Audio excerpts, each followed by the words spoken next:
And the amount of times in the Qur'an that he reiterates that he is merciful and forgiving, and that he knows us.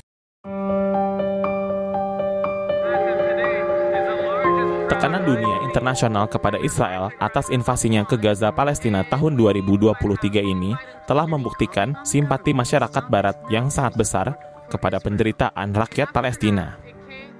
Bahkan ada sebagian orang-orang non-Muslim tak percaya pada keteguhan iman orang Palestina yang begitu kuat dalam menghadapi semua penderitaannya.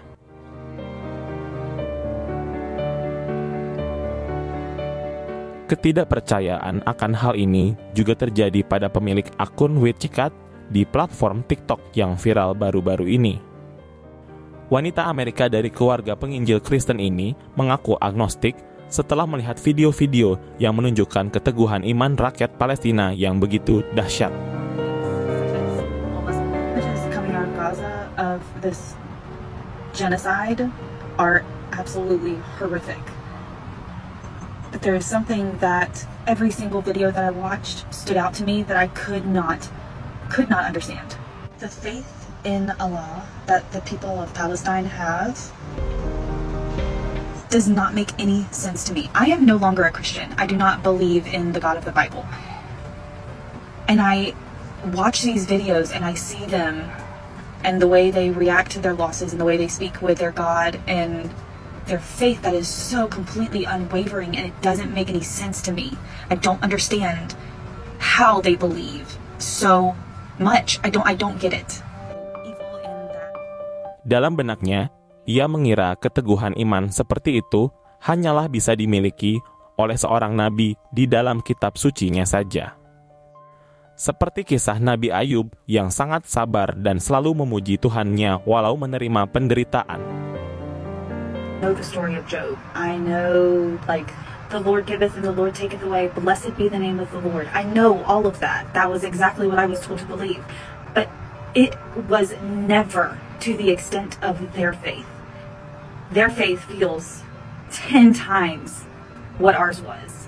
And so I decided to buy a Qur'an and to start reading it because I need to understand, with everything that these people are going through, how they can still go to their God and worship Him. Baru saja membaca beberapa halaman Al-Quran, ia senang sekali menemukan kisah Maryam yang sangat berbeda dengan yang dikisahkan di dalam Bible. Dalam Bible, Maryam tidak memiliki kisah latar belakang yang jelas. Bahkan Yusuf, suami Maryam dalam Bible, menjadi tokoh sentral dalam kehidupan Yesus. Ternyata dalam Al-Quran, Maryam adalah seorang wanita suci dari keluarga Imran yang mulia. Dan Maryam adalah tokoh utama dalam kehidupan Yesus. I was reading the Quran last night and I came across a really interesting part. I never knew, even growing up Christian and reading the Bible, I never knew that Mary had a backstory. It was never talked about. I did not know where Mary came from, other than the fact that she was from the town of Nazareth.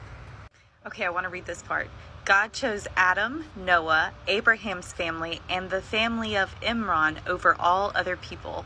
In one line of descent, God hears and knows all. Imran's wife said, Lord, I have dedicated what is growing in my womb entirely to you, so accept this from me. You are the one who hears and knows all. But when she gave birth, she said, My Lord, I have given birth to a girl. God knew best what she had given birth to. The male is not like the female. I name her Mary, and I commend her and her offspring to your protection from the rejected Satan. Her Lord graciously accepted her and made her grow in goodness and entrusted her to the charge of Zechariah. In case you're wondering, yes, that is the Zechariah who is the father of John the Baptist. I never knew that story. I did not know any of that about Mary's mother. In Christianity, I was always taught that Joseph was the main part of the story of Jesus being born. Like, yes, Mary, virgin birth, blah, blah, blah. But that all the emphasis was put on Joseph because, how could a man take a child who wasn't his and raise him in love? It was very he was very bolstered. But I am seeing and reading this and I'm going, Mary was the important part here. Mary, not Joseph. Mary was from the line of David, of Abraham, Isaac, Jacob. Like, Mary was the important one. I am having the best time reading. I cannot wait to share more. Hampir saja air matanya tumpah karena bahagianya ia mengetahui pemeran utama dalam kehidupan Yesus adalah Maria. Namun, air matanya tak sanggup lagi ia bendung setelah mengetahui bahwa bukan hanya Maria, tetapi Allah memuliakan seluruh wanita sepertinya juga. Karena di agama lamanya, ia merasa wanita hanyalah seperti kain kotor. I want to share a part of the Qur'an that resounded with me greatly last night. It says, "And when they listen to what has been sent down to the messenger, you will see their eyes overflowing with tears because they recognize the truth in it." I think the reason that ayat in the surah hit so different is because the God that I was raised with was not kind. He was jealous and he was angry. And to him, we were filthy, dirty rags and felt like I'd never felt important to that God. But Allah in the Quran feels like